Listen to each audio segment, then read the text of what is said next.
भगवान अपने चतुर्भुज स्वरूप में प्रकट हुए तो कौशल्या ने कहा, महाराज मैं समझ गई आप कौन हैं। आप मेरे बेटे नहीं हैं, आप तो विष्णु जी हैं। आप तो समस्त जीवों के पिता के पिता के पिता के परम पिता हैं। और मैं जानती हूं आप क्यों आए हैं। मैंने पूर्व जन्म में वरदान मांगा था कि आप मेरे बेटे बन के आइए, लेकिन महाराज आपने तो वरदान पूरा किया ही नहीं। आप बेटे बन के कहाँ आए, आप तो बाप बन के आ गए। भगवान ने कहा, कौशल्या हमने कहा एक बार दिखा दें हम कौन हैं, ताकि तुमको भ्रम न हो जाए, तुम सोचने लगो कि मैं तुम्हारा बेटा हूं। ये भगवान का जो अवतार होता है, श्री कृष्ण कहते हैं जन्म कर्म च मे दिव्यम, इनका दिव्य जन्म होता है। वो दिव्य जन्म मां के पेट से होता ही नहीं। भगवान को क्या आवश्यकता है कि वो पेट में उल्टे टंगे। भगवान सर्वशक्तिमान है, उनका दिमाग खराब है कि 9 महीने मां के पेट में उल्टे बैठे रहेंगे।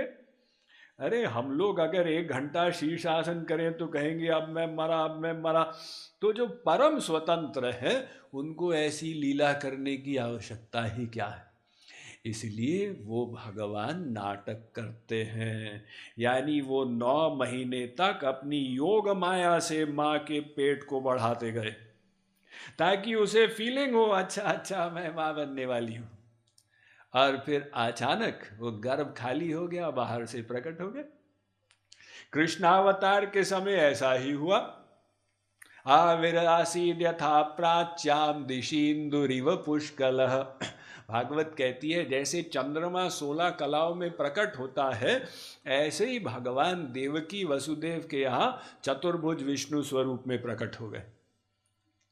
तो देवकी ने भी स्तुति की, रूपम यत्तत्प्राहुरव्यक्तमाद्यम ब्रह्म ज्योतिर्निर्गुणम निर्विकारम सत्तामात्रम निर्विशेषम निरीहम सत्वम साक्षात विष्णुरध्यात्मदीप। महाराज मैं जानती हूँ आप कौन हैं, आप तो विष्णु जी ही हैं। लेकिन देवकी ने कहा उपसंहार विश्वात्मन, महाराज इस लीला को समाप्त कीजिए ताकि मुझे माँ का सुख मिले। तो यही कौशल्या अब कहने जा रही हैं। कौशल्या कहती हैं कि महाराज अगर आप मुझ अपने वरदान को पूरा करना चाहते हैं तो फिर क्या करना होगा। कौशल्या ने कहा सबसे पहले आप छोटे से बालक बन जाओ। तो वो चतुर्भुज विष्णु जी वो छोटे बालक बन गए। कौशल्या ने कहा कपड़े उतारो। कपड़े उतारो, अरे मैं आपकी मां हूं, आप छोटे से बच्चे उतारो। तो भगवान नग्न हो गए मां के सामने। अब रोना प्रारंभ करो। बच्चा क्या करता है जब पैदा होता है, रोता है, आपको रोना पड़ेगा। तो भगवान रोने से पहले मुस्कुराए। देखिए लिखा हुआ ना, प्रभु मुस्काना फिर रोदन उठाना।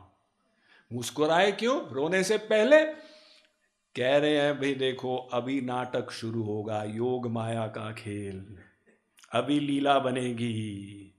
तो लीला बनी, जब पर्दा उठा तो रोधन ठाना, भै रोने की आवाज आई। सब लोग सुन रहे हैं बच्चा हुआ है, बच्चा हुआ है। अरे कौशल्या के बच्चा हुआ है। लेकिन शास्त्र का रहस्य ये महापुरुष लोग जानते हैं। भगवान तो कभी पेट में थे ही नहीं, वो तो बाहर से ही प्रकट हो गए। और कौशल्या ने स्वीकार भी किया। देखिए उस 6 फुट वाले भगवान क्या पेट से निकलेंगे। भगवान के हाथ में चक्र है, चक्र है ना, सुदर्शन चक्र। जब वो दर्शन दिए चतुर्भुज रूप में तो चक्र है। वो सुदर्शन चक्र ऐसा है, उसकी धार के सामने अनंत ब्रह्मांडों की धार 0/100 हो जाए। वो चक्र को लेकर यदि भगवान मां के पेट में बैठते, पेट का तो ऑपरेशन हो जाता। तो ये तो भगवान की लीला थी, ये दिव्य जन्म। और ये दिव्य जन्म को समझना बहुत इंपॉर्टेंट है। श्री कृष्ण ने कहा जन्म कर्म च मे दिव्यम एवं यो वेत्ति तत्वः त्यक्त्वा देहं पुनर्जन्म नैति मामेति सो अर्जुन। अर्जुन, जो मेरे दिव्य जन्म के रहस्य को जानेगा वो दोबारा संसार में नहीं आएगा। क्यों? फिर वो मुझ में श्रद्धा करेगा, वरना वो कहेगा जैसे संसारी बच्चे ऐसे भगवान भी। तो फिर हम लोग भी गड़बड़ करते हैं, भगवान ने भी बदमाशी की होगी। तो जब भगवान की बुद्धि में वो दोष देखेगा तो भक्ति कैसे करेगा? एक तरफ भक्ति करेगा, एक तरफ संशय करेगा, कुछ श्रद्धा, कुछ दुष्टता, कुछ संशय, कुछ ज्ञान। घर का रहा न घाट का, जौ धोबी का स्वान। यही तो होता है ना। लोग कहते हैं स्वामी जी 25 साल से हम भक्ति कर रहे हैं, कुछ प्रोग्रेस नहीं हुआ। अरे प्रोग्रेस कैसे होगा? तुम थोड़ा आगे जाते हो, फिर पीछे आते हो, फिर श्रद्धा करते हो, फिर शंका करते हो। तो भक्ति तो तभी होगी बिनु विश्वास भगति नहीं, तेहि बिनु द्रवहीन राम। जब इस बुद्धि को हम निश्चयात्मक बनाएंगे, यानी जब हम समझेंगे कि भगवान का दिव्य जन्म होता है और दिव्य लीलाएं होती, दिव्य जन्म और दिव्य लीलाएं, तब हम बिना तर्क वितर्क किए उस राम लीला में अपने मन को लगाएंगे। और जब मन को लगाएंगे तो मन शुद्ध होगा। यानी ये राम लीला ये बुद्धि का विषय नहीं है।